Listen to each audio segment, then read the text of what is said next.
Capítulo 5. O rei prova suas habilidades em combate. Irkun foi o primeiro a chegar, todo vestido com elegância marcial, acompanhado por 2 guardas enormes, cada um segurando uma das bandeiras de guerra ornamentadas do príncipe. Meu imperador! O grito de Irkun era de orgulho e desdém. Você me permitiria comandar os guerreiros? Isso vai aliviá-lo, já que, sem dúvida, o senhor tem muitas outras preocupações com que ocupar o seu tempo. Elric respondeu com impaciência. Está sendo muito atencioso, príncipe Irkun, mas não tema por mim. Irei comandar o exército e a marinha de Melniboné, pois esse é o dever do imperador. Irkun olhou com raiva e deu um passo para o lado quando Daivin Tvar, senhor das cavernas dos dragões, entrou. Ele não tinha nenhum guarda junto dele e parecia que tinha se vestido às pressas. Carregava seu elmo debaixo do braço. Meu imperador! Trago notícias sobre os dragões. Agradeço-lhe Daivin Tvar, mas espere até que todos os meus comandantes estejam reunidos para dar essa notícia a eles também. Daivin Tvar curvou-se e foi se posicionar no lado oposto do salão em relação ao qual o príncipe Irkun estava. Aos poucos os guerreiros chegaram, até que certa quantidade de capitães se agrupou ao pé da escada que leva ao trono rubi, onde Elric estava sentado. Elric ainda usava as roupas que vestira ao cavalgar naquela manhã. Não teve tempo de se trocar, pois logo teria de consultar os mapas dos labirintos, mapas que somente ele podia ler e que, em tempos normais eram ocultos, por meios mágicos, de qualquer um que quisesse tentar encontrá-los. Bárbaros do Sul pretendem roubar a riqueza de Aimir e matar todos nós, anunciou Elric. Eles acreditam ter encontrado um caminho através do nosso labirinto marítimo. Uma frota de 100 de navios de guerra navega para Melniboné nesse instante. Amanhã ela vai esperar abaixo da linha do horizonte até o anoitecer, então irá se dirigir ao labirinto e entrar. À meia-noite, a frota espera chegar ao porto e tomar a cidade dos sonhos antes do amanhecer. Será que isso é possível? Não.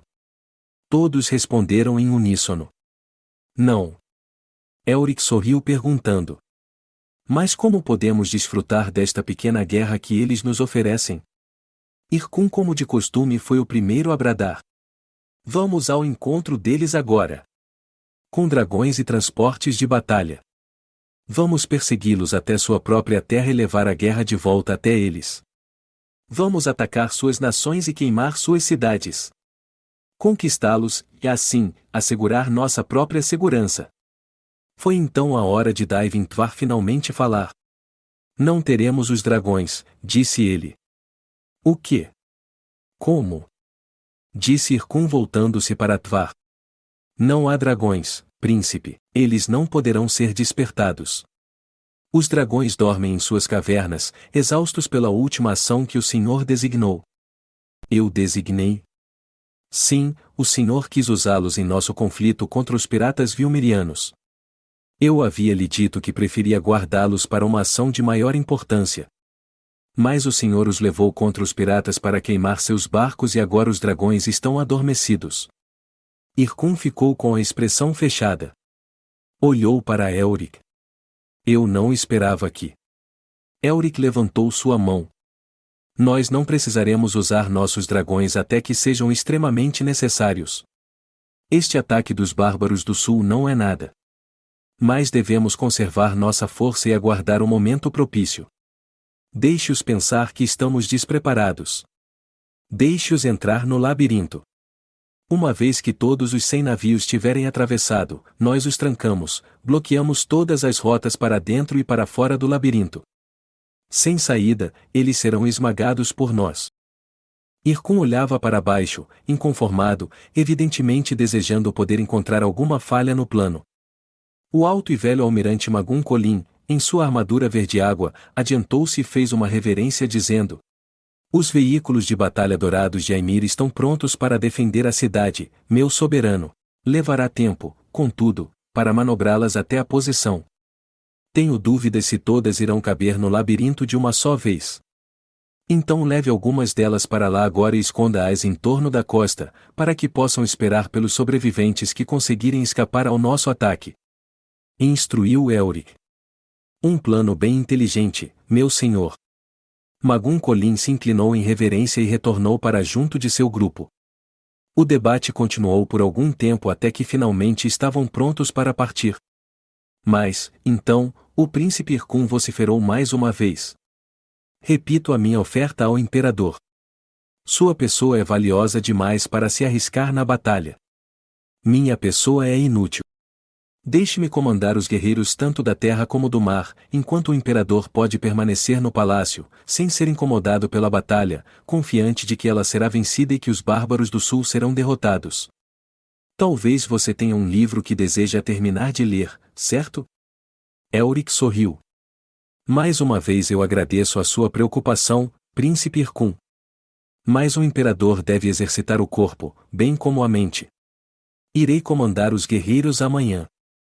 Quando Elric chegou a seus aposentos, descobriu que Tanglebones já havia separado seu pesado e negro traje de guerra.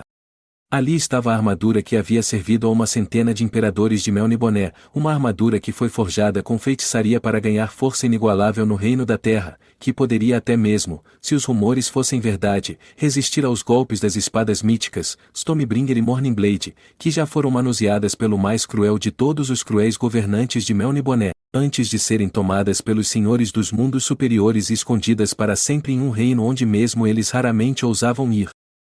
Elric sorriu do ar de desaprovação de seu velho amigo.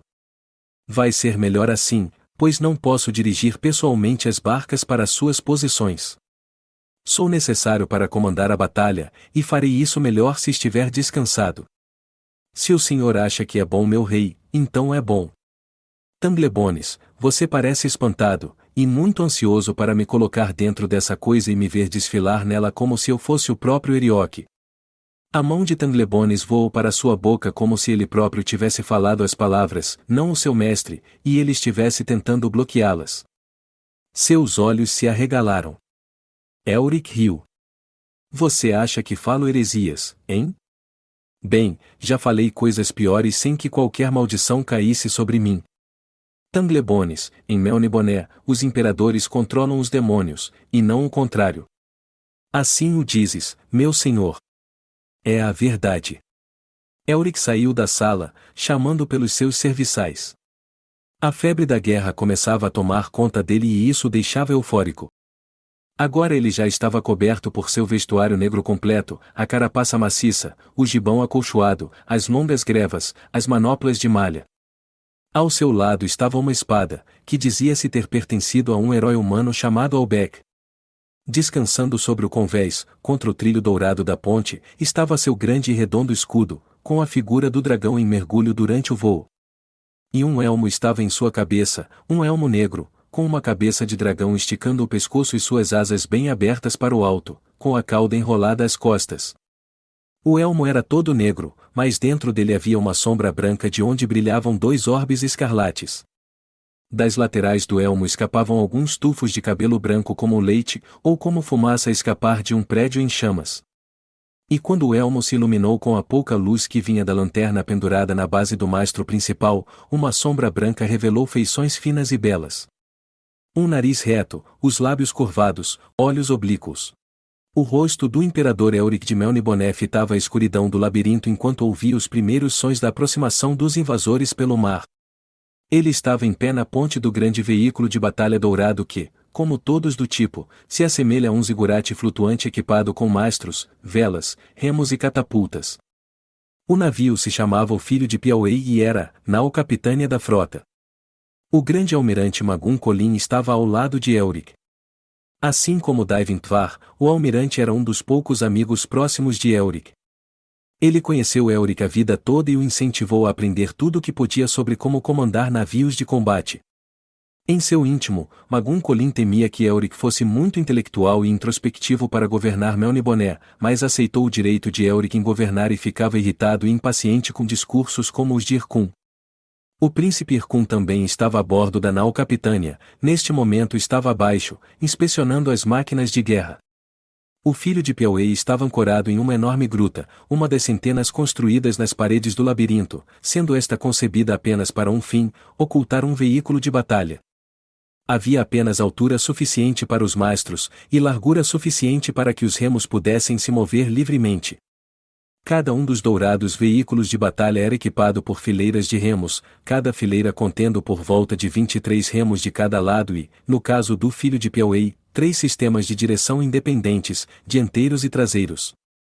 Todos blindados em ouro, os navios eram praticamente indestrutíveis, e, apesar de seu enorme tamanho, conseguiam se mover velozmente e executar manobras delicadas quando a ocasião exigia. Não era a primeira vez que esperavam por inimigos nestas grutas, e provavelmente não seria a última. Os veículos de batalha de Melniboné eram raramente vistos em mar aberto nos tempos recentes, mas, em outros tempos, já haviam navegado os oceanos do mundo, como temíveis montanhas flutuantes de ouro trazendo terror toda vez que eram avistadas. A frota era maior naquela época, formada por centenas de embarcações. Agora havia menos de 40 navios.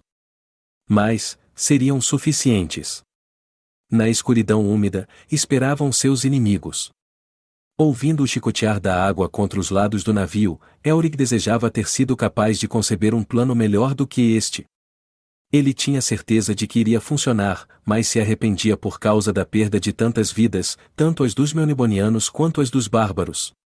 Teria sido melhor se houvesse alguma forma de amedrontar os bárbaros para longe ao invés de prendê-los no labirinto. A frota dos bárbaros do sul não era a primeira a se sentir atraída pela riqueza fabulosa de Aimir. As tripulações de bárbaros não foram as primeiras a acreditar que os melnibonianos, por nunca terem se aventurado para muito longe da cidade dos sonhos, tenham se tornado decadentes e incapazes de defender os seus tesouros. E por isso os bárbaros do sul devem ser destruídos, para que sirvam como uma lição. Melniboné ainda era forte. Forte o suficiente, na visão de Irkun, para retomar sua antiga dominação sobre o mundo. Se não era forte em seu poderio militar, o era pelo menos em magia. Ouçam. Esse som é de um remo? Perguntou o almirante Magun Colin se esticando para a frente. Elric assentiu. Eu acho que sim. Agora eles ouviam o bater ritmado vindo das fileiras de remos mergulhando para dentro e para fora da água, e o rangido de madeiras. Os bárbaros do sul estavam chegando. O filho de Piauí era o navio mais próximo da entrada e seria o primeiro a sair, mas apenas quando o último dos navios dos bárbaros já tivesse passado. O almirante Magun Colin apagou a lanterna, então, rápida e silenciosamente, desceu para informar sua tripulação da chegada dos invasores. Não muito tempo antes, Irkun usou sua magia para invocar uma névoa peculiar, que ocultou as barcas douradas, mas através da qual quem estivesse nos navios melnibonianos poderia perscrutar. Agora Elric via tochas acesas no canal em frente enquanto os saqueadores cuidadosamente avançavam pelo labirinto. Em poucos minutos, 10 das galés haviam passado pela gruta. O almirante Magun Colin voltou para junto de Elric na ponte, e agora o príncipe Irkun estava com ele. Irkun também usava um elmo com um dragão, embora menos grandioso que o de Elric, pois este era chefe dos poucos príncipes dragões sobreviventes de Melniboné. Irkun estava sorrindo através da penumbra, e seus olhos brilhavam em antecipação ao derramamento de sangue que estava por vir. Elric desejou que o príncipe Irkun tivesse escolhido outro navio onde ficar, mas ele tinha o direito de estar a bordo da nau Capitânia, e isso não lhe podia ser negado. Agora metade dos 100 navios já haviam passado. Com a mão empunhando a espada, e a armadura rangendo, Irkun andava com impaciência pela ponte. Em breve, em breve, em breve. Ele dizia para si mesmo. Então, a âncora deles gemeu ao ser recolhida, e os remos mergulharam na água quando o último navio passou, e a nau Capitânia avançou da gruta para o canal, abauroando a galera inimiga bem no meio e quebrando-a em duas. Um grito forte veio da tripulação bárbara. Homens eram arremessados em todas as direções. Tochas dançavam de forma irregular sobre as ruínas do convés, enquanto os homens tentavam se salvar evitando cair nas águas escuras e frias do canal. Algumas lanças corajosas atingiram os lados da nau Capitânia Melniboniana quando ela começou a deslizar entre os escombros que tinha criado. Mas os arqueiros de Aimir devolveram os tiros e os poucos sobreviventes tombaram. O som do conflito foi o sinal para as outras barcas de batalha.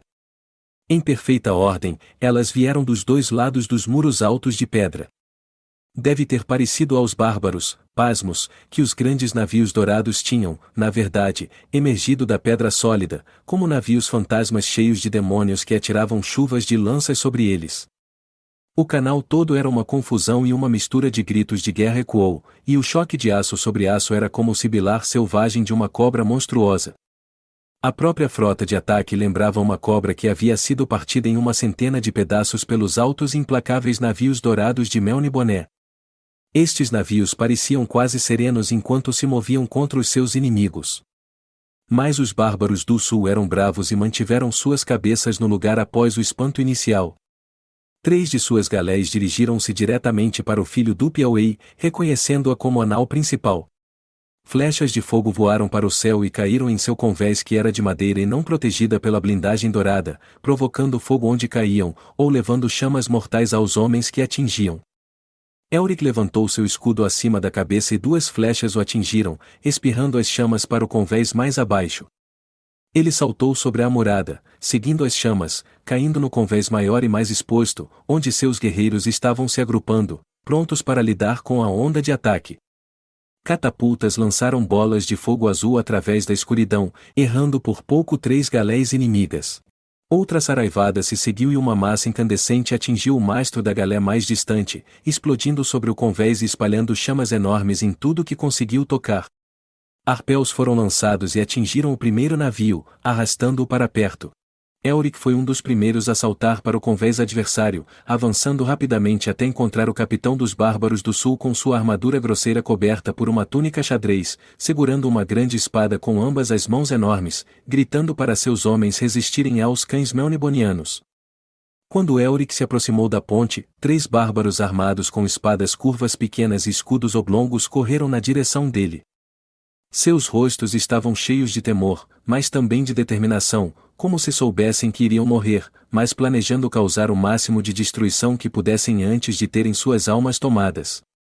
Deslocando o escudo de guerra em seu braço, Elric segurou também sua espada com ambas as mãos e desafiou os navegantes, derrubando um deles com a aba do escudo e quebrando a clavícula de outro. O bárbaro restante pulou de lado e deu um golpe com a espada curva na direção do rosto de Elric, que escapou por pouco do golpe. Mas a borda afiada da espada roçou seu rosto, arrancando 1 ou 2 gotas de sangue. Elric girou a espada como se fosse uma foice, e ela penetrou profundamente na cintura do bárbaro, quase o cortando em 2. Ele reagiu por um momento, incapaz de acreditar que estava morto, mas, depois, quando Elric puxou a espada, ele fechou os olhos e caiu. O homem que havia sido atingido pelo escudo de Elric estava cambaleando aos pés dele, então Elric girou, o fitou, e esmagou seu crânio com a espada. Agora o caminho estava livre para a ponte. Elric começou a subir a escada, notando que o capitão o havia visto e esperando por ele no topo. Elric ergueu o escudo para tomar o primeiro golpe do capitão. Através de todo o barulho, ele pensou ter ouvido o homem gritar com ele: "Morra, seu demônio de pele pálida! Morra! Você não tem mais lugar nesta terra!" Elric quase se distraiu por causa dessas palavras. Elas soaram como verdadeiras para ele. Talvez ele realmente não tivesse lugar na terra, talvez por isso Melniboné estivesse lentamente entrando em colapso. Por isso, menos crianças nasciam a cada ano, e até mesmo os dragões não estavam mais se reproduzindo. Ele deixou o capitão dar outro golpe no escudo, então estendeu a mão sob ele para agarrar as pernas do homem. Mas o capitão tinha antecipado o movimento e saltou para trás. Isso, no entanto, deu tempo a Elric para correr os passos restantes e ficar na plataforma, de frente para o capitão. O rosto do homem ficou quase tão pálido quanto o de Elric. Ele estava suado e ofegante, com os olhos revelando um medo selvagem. E o encarando, Elric diz: "Você deve nos deixar em paz. Não lhe causamos mal algum, bárbaro."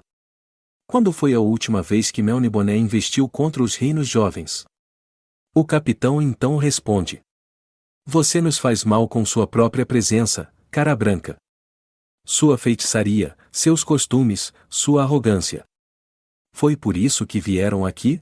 Seus ataques foram motivados pela aversão que sentem? Ou vocês iriam se servir de nossa riqueza? Admita, capitão. A ganância o trouxe para Melniboné. Dando continuidade, o capitão diz: pelo menos a ganância é uma qualidade honesta, uma qualidade compreensível. Mas vocês, criaturas, não são humanas. Pior. Não são deuses, embora se comportem como tais. O seu tempo acabou e vocês devem ser exterminados, sua cidade destruída, suas feitiçarias esquecidas. Elric assentiu.